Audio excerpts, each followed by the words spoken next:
Welcome, everyone. This is Coaching in Session. My name is Michael Rearden, and I will be your mindset coach today. And today we're going to be talking about wellness and everything that is related to it. Because wellness is not only about one thing. Being well is truly a mindset that you have to give yourself. But I use have loosely because you get to live your life the way you want. But most people, we can just look at the statistics. Once they are going down this road of life, let's say they sacrifice their health, maybe in their teens, their 20s, and maybe even their 30s. And now in their 40s, they're starting to get some health problems, and their doctors are giving all of these bad notes to them saying, you need to fix this. Otherwise, you're going to have some problems. You're going to have diabetes. You're going to have arthritis. We can go down the list of all the negative things that we don't want to hear from our doctor. What would happen if we do have something wrong with us later on in life? We spend all the money that we have earned to get back to the best health in our fitness. This is the aspect of care. We are not even talking about the care that we should be giving ourselves on a daily basis, but the aspect of when we need care the most. We will do anything in order to get that care so we can be well once again. Wellness is always the goal, but the goal is sometimes forgotten. Today is going to be that great wellness conversation with my guest, Esther Avant.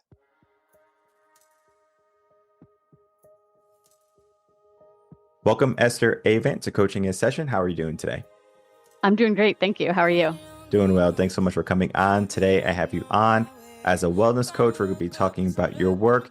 And in the world of wellness, I always love speaking with different personalities, different coaches, different mindsets, because wellness can be different for everyone. Some people can say, well, I just want to be able to walk around the block, walk up some stairs. I want to be able to run marathon, do Ironmans. And we all have a different perspective on wellness. And some people might say that to be well might be just to be able to walk to the bathroom and walk to the fridge and do things. But yet, I guess you can say the view for many people, right? Maybe they want that chiseled six-pack abs. They want that bikini bod. Wellness can be so many different things. And we're going to be having that conversation today. In your own words, can you tell the world who you are, what you do, and how you help? Yeah, my name is Esther Avant. I am a personal trainer, sports nutritionist, health and weight loss coach, and I've worked for the last almost 20 years in a whole variety of different settings in the health and fitness realm, from commercial to corporate to boutique gyms. And I've owned online coaching business for the last 9 years. And we provide really full spectrum health coaching for women who are wanting to get off the weight loss roller coaster and go about their weight loss in a way that doesn't suck and sets them up for long-term success. So what we do is a combination of, exercise programming, nutrition coaching, and a lot of lifestyle and mindset work, because that's really what is underlying all the other stuff. And how you are thinking and how you're operating is really what makes the difference between the exercise nutrition stuff feeling easy or feeling nearly impossible. What would you say is the biggest hurdle for women today to have a total overall healthy lifestyle, being totally well? It could be body or mind. I think trying to do it all, or the belief that we can, should, need to be doing it all. The thing I pride myself in, when you were talking about, how we all define wellness differently, what I think of as wellness is having a fulfilling and purposeful life where I don't feel held back by my body. I don't feel obsessive about my exercise. I don't feel rigid with my nutrition. That what I do to support my health is sort of like running in the background and allows me to do everything else that I want. And I think that the fact that so many women have poured themselves into their careers, into their families, and are in a position where there's nothing left for themselves, I think is the biggest hurdle to overcome, is to reconcile being okay with setting boundaries or sometimes saying no to things and recognizing that it's not selfish, it's not anything negative. In fact, no one is getting the best of you when you're not prioritizing yourself. Where has this belief arisen from, where a woman would have to think that she has to do it all? Society, I guess. Maybe I society. think I think, there's certainly some of it is self-imposed. I know for myself, there are times that I am internally telling myself, I should have folded the laundry before my husband got home from work. I had chicken nuggets and French fries for dinner. I should have made I think a little bit of it is holding ourselves to really impossible standards. But I think there's a lot of inputs that we receive that are showing us these, powerful and successful career women, these present and engaged moms, these happy and connected wives. And we just start to feel like I must be doing something wrong if I am not able to do and be all of those things simultaneously. And I see it all the time on social media, women who are saying, like, other working moms, how are you doing it all? And when people are being honest, they say, I'm not. These are the things that are important to me that get done. These are the things that don't. And I think, everybody is just kind of seeing like the highlight reels and the ideal and thinks they need to be living to that ideal rather than figuring out what's realistic and what will work for them and give them a life that they're happy with. Mm-hmm. You brought up a great point there where we have our social media of other women, other moms, they're out there, they're doing it. And it seems like they're doing it all.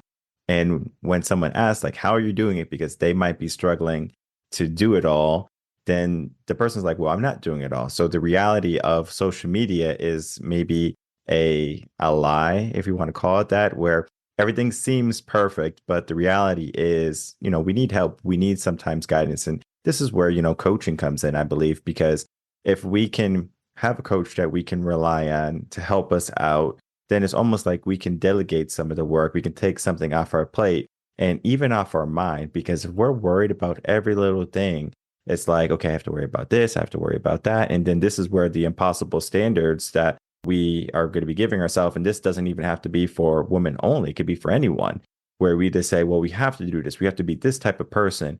And the reality is we end up at burnout because we're trying to do too much. How can someone identify what they should be doing? And especially if they have lofty goals, you're a corporate driven woman, man, whoever, we have these lofty goals, but sometimes those goals can not lead to the life that we want. That's an excellent point. I do think it's really important that we don't just focus on a singular goal of, I want to lose 50 pounds or I want to make partner at the law firm, but we think about the life that we want to be living and whether we're expecting that reaching a specific goal will create that for us, because often we are incorrect.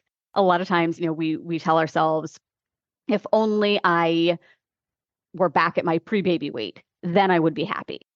And spoiler alert, you get back to the baby weight, you're not happier. And then you're confronted with, well, now what? So I think it's important to, when you're thinking about setting goals, is you ask yourself why those things are important to you. And then you actually do, kind of take a step back from the emotions and you look realistically at, is this goal a good kind of proxy for that outcome? Because oftentimes it isn't. And if in the corporate world, if you're telling yourself that, won't see yourself as successful unless you reach X accomplishment, asking yourself, is that how you want to continue to define yourself? So I think the why behind goals is really important. And I also think it's important to think longer term. Something I see all the time is how much we overestimate what we can do in the short term and we underestimate what's possible longer term.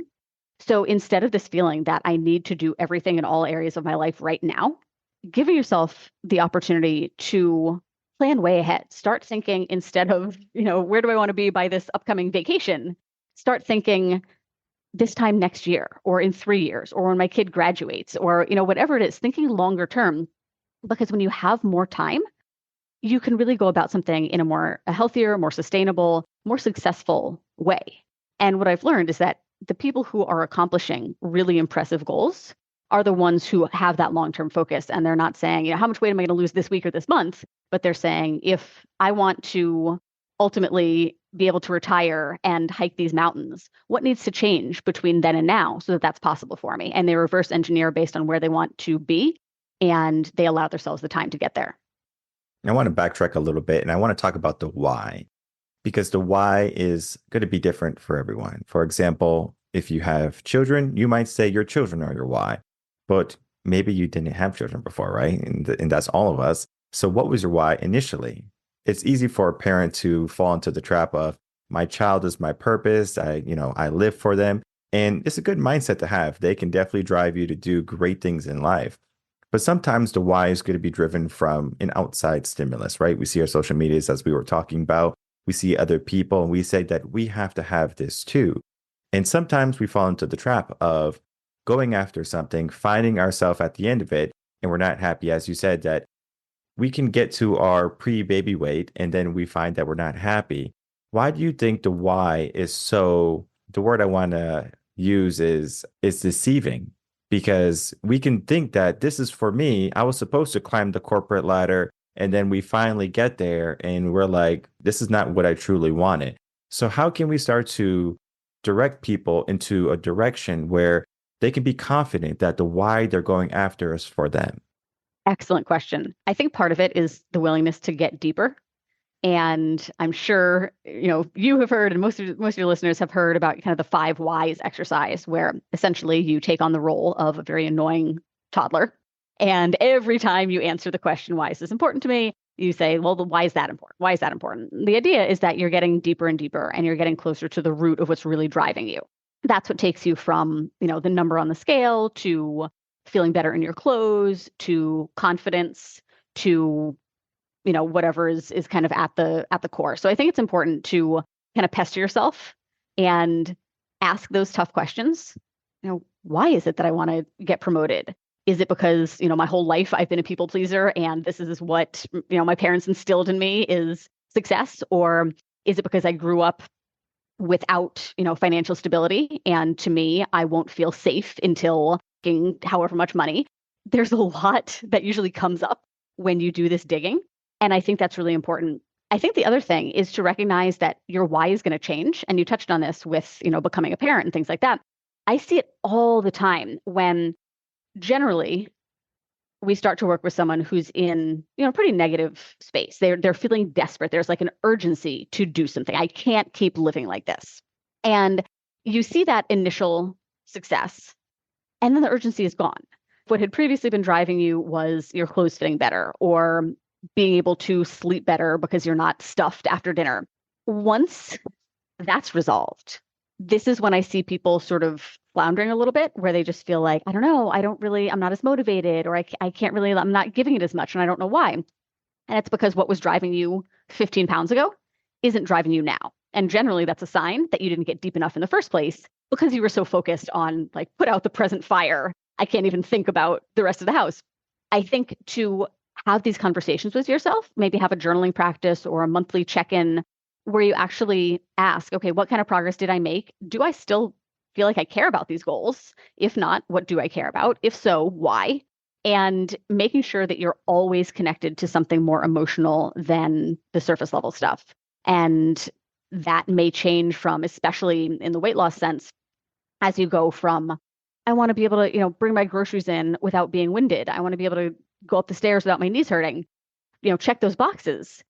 I see very often, especially among people who successfully maintain weight loss long term, is it shifts more to almost like, not performance isn't the right word, but like what your body can do. People go from, let me get around the block without being on hands and knees trying to catch my breath, to let me see if I could run half a mile without stopping, to there's a 5K in my neighborhood, maybe I could do the whole thing.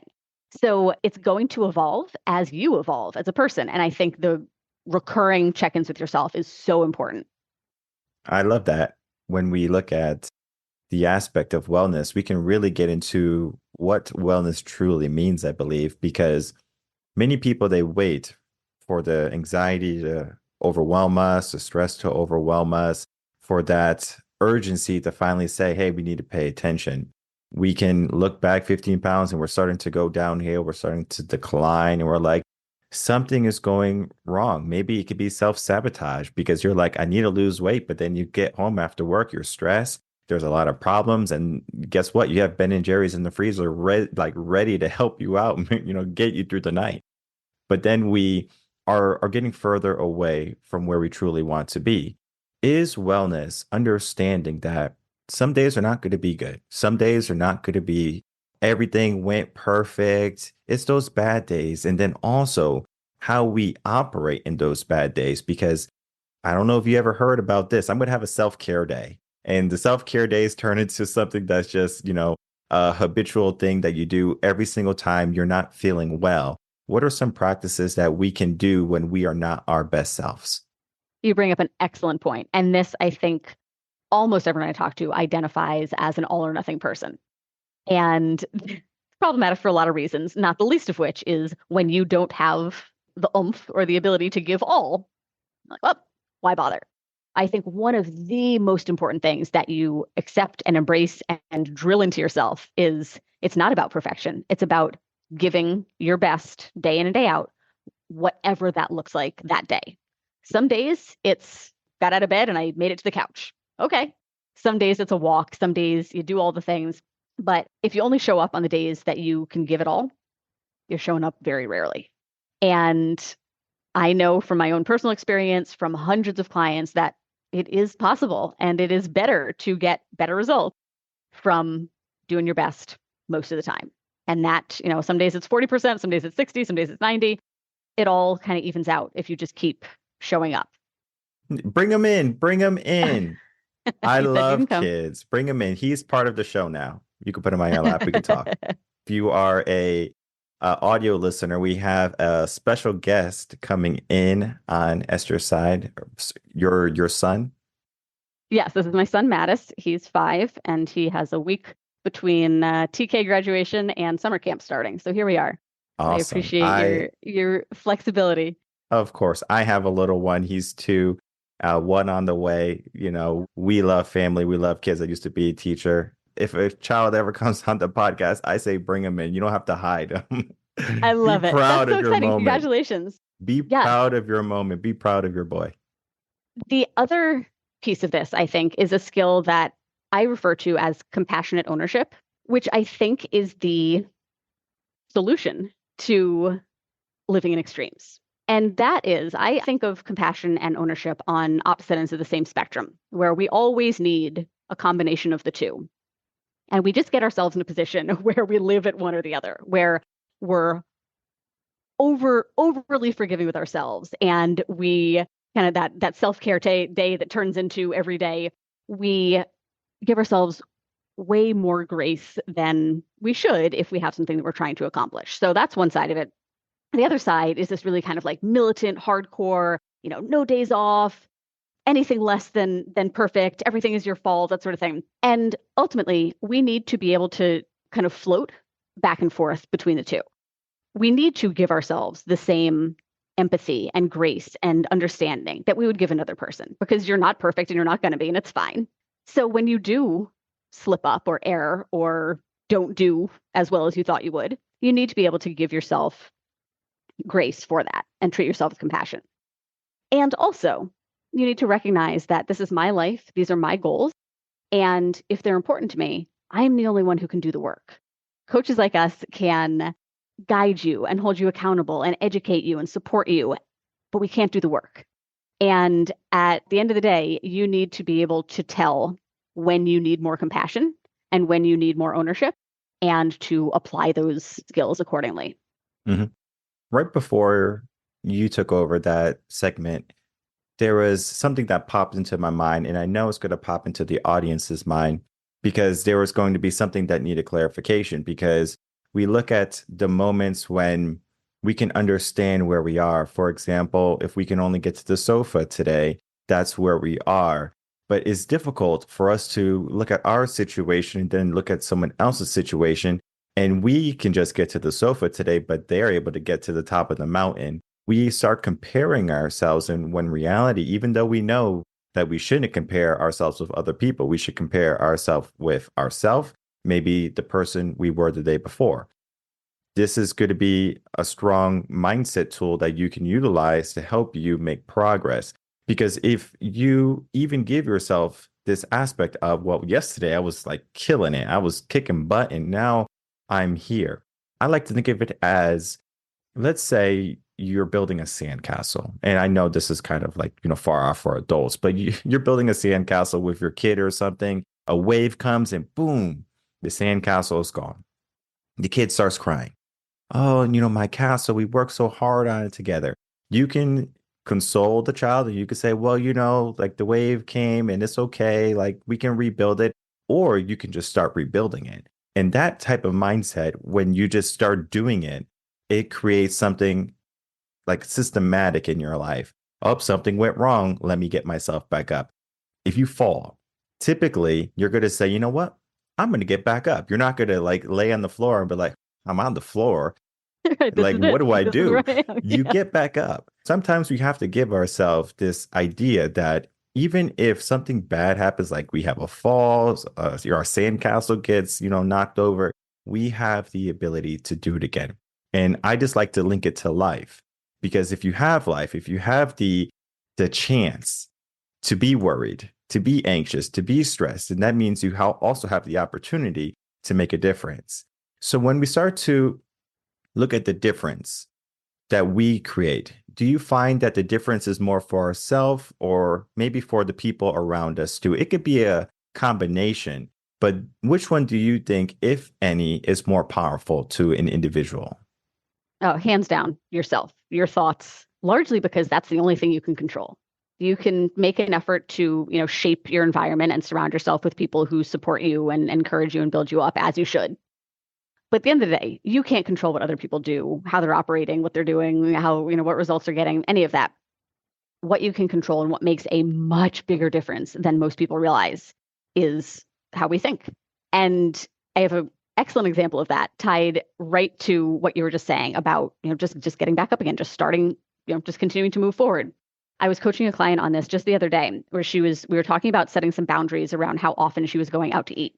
And she said, for a while, I was telling myself one breakfast, one lunch, one dinner per week. And some weeks I would do even less than that. And then what always happened. And I just kind of like fell out of it. I said, well, that's exactly the issue, is that you're telling yourself this is what always happens. Because in reality, all that happened was you said you were going to go out 3 times max, and maybe you did 4. And then because you were telling yourself I failed, well, 4 turned into, we lost count because you stopped caring. The only thing that needs to change is how you react when you slip up a little bit or you make a mistake. It's a learning opportunity, but it doesn't need to turn into this big deal. So all you do is tell yourself, oh, yeah, I said 3 times. What do I need to do so I can still end up in a place that I feel good about? The only thing that's changing is how you're thinking about it. And that goes for everything. Another example, I was talking to another client this morning, and she was saying, I was so mad the last couple of mornings, I woke up like 5 or 10 minutes before my alarm, and I hate when that happens. And I was like, oh, that's interesting. I almost always wake up 5 or 10 minutes before my alarm, and I love it because then I don't have to wake up to like that jarring noise, and I feel like my body is waking up because it's well rested. It's just interesting to know that your perception of things is not universal. And it opens up so many possibilities to you to realize, do I want to continue thinking this way or not? Is this serving me? Is this helping me? Is this making me feel good? And if not, you have the power to change it. Not easily, not overnight, with practice, just like anything. But what better thing to practice than learning how to master your thoughts so that they support the goals you want to reach and the person you want to be? Very true, 100%. And the thing about the alarms is like when you break that cycle and it's like a jarring alarm, there's actually alarms that do a better job at waking you up, where it's like a slow volume increase. Those are the best alarms, people. So I know people like to use their phones and stuff, but to be honest, your phone shouldn't even be in your room. So like leave it like in the living room, in your office, somewhere different. I like to even leave my phone in the car. Like if I know I have to go somewhere in the morning, so I know I can get to the car as quick as possible. I was like, all right, I got to get to the car. Or for example, if I'm going to the gym, I'll leave the phone in the car. It's like, and then I see all these text messages and calls. I'm like, Jesus, I'll do it in the gym. So I'm able to multitask. But That's a great idea. and we figure out what works best for us. If we are a person that likes to hit the snooze button, you probably heard about it. Put your phone or the alarm on the other side of the room, right? You're going to get up and, to go back into the bed is probably not the best choice for you because it's going to feel very comfortable. It's going to be a whole battle that you don't have to fight. And sometimes in life, we give ourselves battles that we don't have to fight. The aspect of becoming out of shape, of falling from, where we were is something that can happen at a moment's notice, right? Maybe we get into a car accident, something happens, and we just don't pay attention. wellness is also about paying attention. As we were talking about, like we're in control of our thoughts. So we should be paying attention to those thoughts, but yet we love to sweep things under the rug. If we don't like something, if something is broken, I'm sure you heard of like the analogy or the story of like if someone's car is making a weird noise, they just turn up the radio and they're like, yeah, I'm not going to worry about what's going on with my car today because it's not a big deal right now. I'm listening to my favorite Taylor Swift song, whatever it is, and you are just grooving and you're just hoping that you make it to work, you make it to your destination. And sometimes in life, we just barely make it through the day. And a goal of many individuals when it comes to overall wellness is that they just want to make it through. They just want to feel better. But what is better? What is making it through? Is it just getting the lowest level? Or is it, looking for that excellence? There has to be a barometer that we look at when we're trying to say, this is what I want. Looking back at that client who you was talking about, like the going out to eat, we have to give ourselves that barometer because if we don't, then that's when we, fall into that, like the failure loop. We can call it that, where it's just like we were trying, failed, we were trying, we failed. And we don't have to, get mean on ourselves and give ourselves consequences. Like, okay, like if I eat out today, I'm going to go to the gym and I'm going to run. And you're going to find that you're not even going to the gym and running or something along those lines. So we don't have to necessarily be that strict with ourselves, but we do have to come up with a plan. And the plan doesn't even have to be like we're journaling, we create our vision board, because some of those things, they just kind of get lost in the pile of everything that we have to do. So think of a bill. You have a bill, you go to the mailbox, and before you know it, the bill that you had to pay is on the bottom, and you have all the other bills on top. Life can be that way too, where you have a goal, you have something that you're working on, and then everything else piles up on top. But you know how you can fix that? The easiest way, you get a coach. You get a wellness coach, you get a life coach, you get someone to help you keep track of everything that you need to do. Because now you have someone that's going to hold you accountable. You have someone who's going to be there to make sure that you're doing the things that you're supposed to be doing. And if you fail, we're not there to belittle you. We're not there to say, hey, hey, hey, you failed again. I want to make sure you're aware of this failure. It's more of an acceptance that we are human. Like, it's okay. I make mistakes too.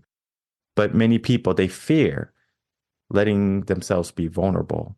How can we help people take the initiative to learn more about themselves and then to trust in another individual? That's a great question. And you're absolutely right that especially among people who have tried and feel like they've failed before, it just feels harder and harder to try again or to trust someone or to think that things could be different. Rarely is it a lack of trusting the coach. It's more a lack of self-trust and having worked yourself into a position where you just feel like it doesn't matter what I say or what I do because I'm not going to do it anyway. I think, from a coach's standpoint, it's really important to be, this goes back to what we were talking about at the very beginning, but to be authentic and to not have your, public persona be a highlight reel. There's so many coaches out there who are taking, the booty shots and the six-pack shots and are showing what they think their clients are striving for.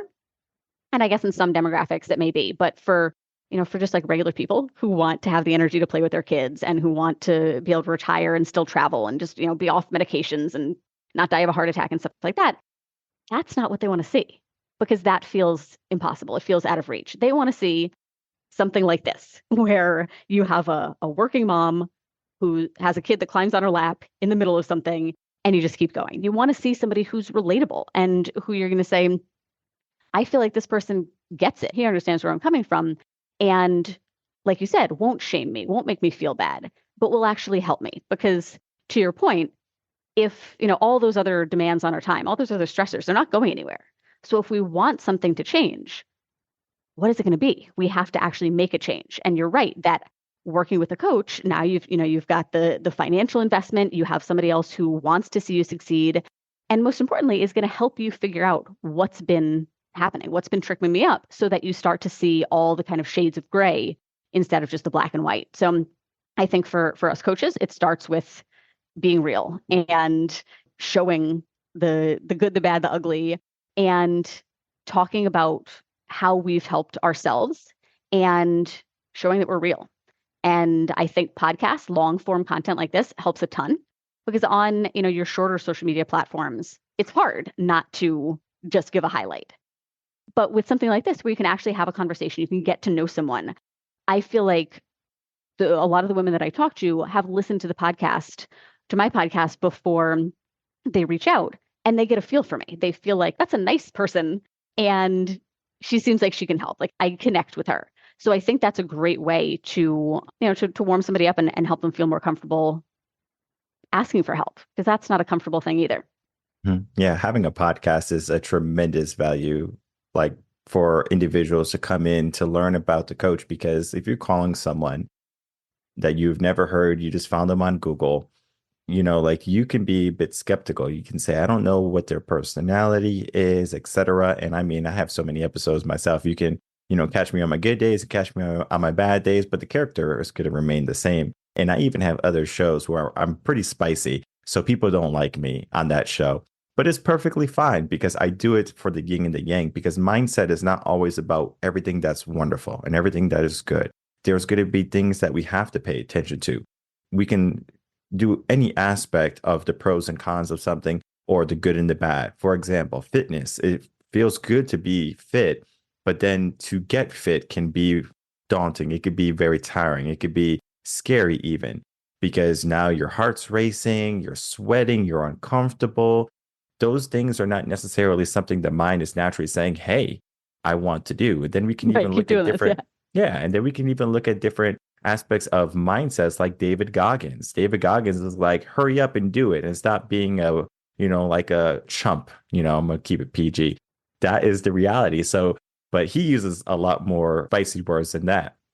We have to figure out what is our level. And our conversation today was definitely one of, being, understanding that everyone has their own journey, but then everyone can also modify their journey to be true to themselves. It doesn't have to be what the world says or what their mom told them, or their dad told them, or their peers tell them. They get to choose what is their why, what type of lifestyle they want, and they have to begin to take that action. And I think a great place to begin is here, by sharing this episode, inquiring about your work, doing the investigative work to see, okay, am I ready to take this leap? It is an investment, yes, but we invest in ourselves in all the wrong places.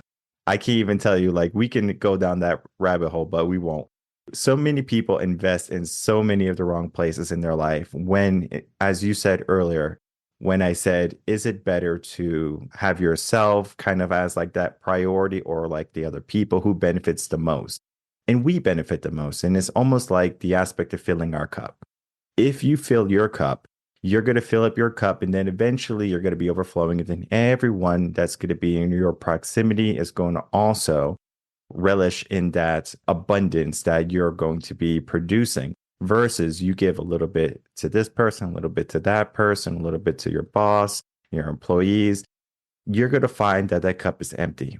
It doesn't even have to be a cup. It could be a bank account, your emotional bank account. So you're just giving away, you're just doing all of these withdrawals, giving it to people, but you're not depositing what you need for yourself to change, to enhance yourself. And that is wellness. Wellness is looking at the totality of what is you, and is beyond only fitness. Sometimes people think, well, wellness is I have to, have a certain type of body. Well, no, no, no. You have to have maybe that if you want that. But then where are you in your mind? All right. Do you accept yourself? This is beyond looking at the mirror and saying, yes, I accept myself. Like, truly, who are you? Like, do you understand that? Because imposter syndrome is a real thing. And if you feel like you're not truly who you are, then that's when you have to take action. We are getting to the end of it. I do want to get some final words from you. Of course, you can talk about your book if you want to, or you could just do a regular outro that you typically would. And then, of course, please tell the audience where they can find you. Yeah, thank you so much. This has been an awesome conversation. You're an excellent interviewer, and I love where this conversation has gone.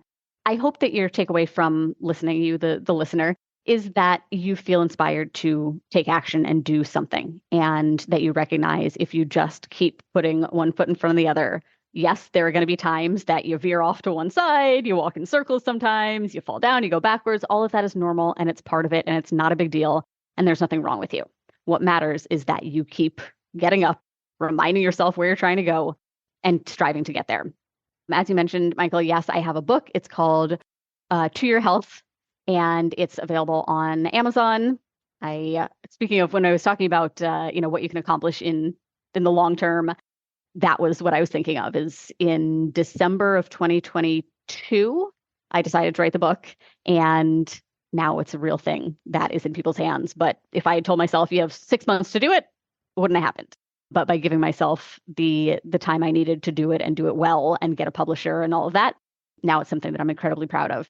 I'd love for you to check that out. My podcast is called Live Diet Free, and you can find out anything you want about me and my services and what I do on esteravan.com. All right, easy enough. And I'll make it even easier. All the links are going to be in the description box below. Everyone check out what Esther is doing. We want to learn more about how we can be well, and whether that is getting a book, listening to podcasts, checking out the website, if you have a blog or something like that, or just like reading material, all of that right there is just a wealth of information for you to begin to dive into who you can become. And this is what wellness is. Who can you be? And if you're not the person who you would like to be today, do not fear, do not fret. Just begin to take action. Again, share this episode, do the best you can. You can listen to it again, find the nuggets. There's so many of them here. We even had a special guest. I would like to thank you for letting him on. This is a wonderful podcast. It was so wholesome. And I just want to thank you also for being a wonderful guest. All right, everyone. I'd like to thank you so much for tuning into that interview with my guest, Esther Avent. We had a wonderful conversation. We also had a special guest. If you are a visual listener, you watch on YouTube and things like that, you would have got to see her son. If you did not, of course, you might have heard him maybe in the background. But I just love the fact that, life doesn't stop because we have a moment where we have to be an adult. Like if I was at a business meeting and like my kid came in or something, I'll say, hey, come on the stage. Cool. That's what we're doing. There was a video of a mom. I guess she might have been a single mom or something. She was, needed to go to school. And the professor says, yeah, bring the baby. It's fine. Get your education. And then the baby, I guess, started crying, or the mom was trying to juggle the baby and try to do her work. And the professor had taken the baby, or I'm sure the professor asked the mom saying, hey, do you mind if I hold him? Mom gave the baby to the professor, and the professor is literally teaching the whole class while he's rocking the baby. He's walking the baby back and forth. Sometimes in life, we have to look at, we are not doing this by ourselves. We're not in this alone. We give ourselves this idea that we are this soldier that's going to push through, that we're going to win. We're going to be victorious. And this is a great mentality to have. But sometimes on that road and on that fight and in that war, you might have some losses along the way. And you lose the morale that's going to help you push through. But if you had some help, if you had some assistance, would it be easier to get through? Sometimes you can say, I just want to feel the pride and the power and the empowerment of being able to say that I did it by myself. But to be honest, even if you did it with a group, a crew, a company, or whatever, if you completed the goal, you would still feel happy. You would feel empowered. You would feel delighted that it got done. This is not a handout because you still have your hand in the work. We fail to think or to understand that we're not taking the easy road. We are going on our road. Now, our road can be riddled with obstacles, riddled with challenges, and it could be riddled with slopes and ups and downs and things that we don't like to do on the treadmill and the Stairmaster. But guess what? We do it. And in the end, that adversity makes us stronger. Sometimes we can say that we want the easy life. We want the good things. We want, our total wellness. We want to look a certain way. But then when it's time to do it, are we able and willing to commit to it? Because sometimes you might be looking and vying for something, but your soul, your character, whatever is inside of you truly doesn't want it. When that happens, typically it's because that's not for you. So you do things almost systematically to avoid the things that you shouldn't be doing. Sometimes you fall into the trap, I'm sure. We all do. But then when you can learn the cues, the things you need to be looking out for, you can avoid all those holes and all of those obstacles. So for example, you're driving home from work and you see a fast food spot and maybe it's your favorite one. It could be burritos, it could be hamburgers, it could be whatever, right? You're just driving, you see it and you go, you know what? I haven't had that in a while.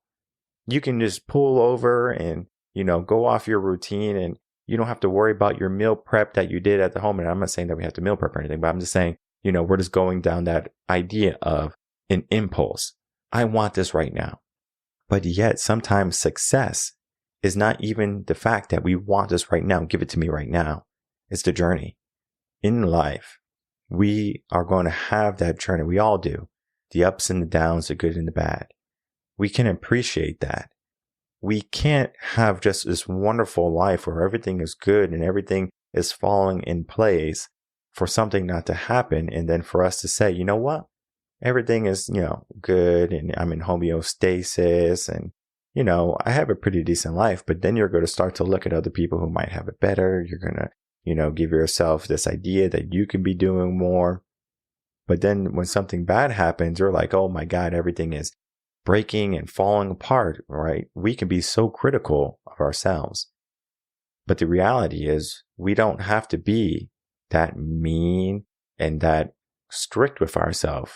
We have to be flexible in a sense, and the mindset is flexible. This is what we do here at Reven Concepts. We help people with the mindset be flexible, be able to pivot. But then what Esther does, the wellness, understanding what you need, what you would like to accomplish and how to get there. All of these are critical components in you. And you have to ask yourself, is the component that is currently within your mind, in your body, functional? Is it beneficial? If it needs some type of tune-up or improvement, why not look at that and try to figure out what you need to do next? I encourage everyone, check out the links in the description box below. Esther was a wonderful guest. I'm sure she's a wonderful coach. I haven't worked with her personally, but she would definitely be a person that I would recommend to anyone who's looking to enhance their wellness. You have to find the right coach for you. There's nothing wrong with calling a coach, getting a consultation, seeing if it's the right fit. Heck, even trying them out for a month or two and saying, you know what, this is a good fit. This is not a good fit. You know if something is not right. Think of it as you put on some shoes and maybe you're a size 9, but then you put on a size 7. That shoe ain't coming on. Okay. And if it does come on, your toes are going to be all bent. You're going to be very uncomfortable. Why? Why do that? To say that you can fit in a size 7 shoe? No, be proud of your size shoe that you currently are. Even if you have big feet, you might have a size 15 foot. I think Shaq has a size 15 or something. Oh, well, be proud of that. Don't say, oh, I have big feet and be ashamed of it. Be proud of who you are. And then even be more proud of the person that you become. And it's not because society and other people told you to be this person. It's because you decided to be that person. So begin to look at your why, look at your purpose, and dive into the journey of your life for total well-being and start to live the life that you want to live. My name is Michael Rearden. I'm a mindset coach. If you have any questions, email me coachinginsession@gmail.com. And I'll see everyone on the next episode of Coaching in Session. Until then, everyone take care.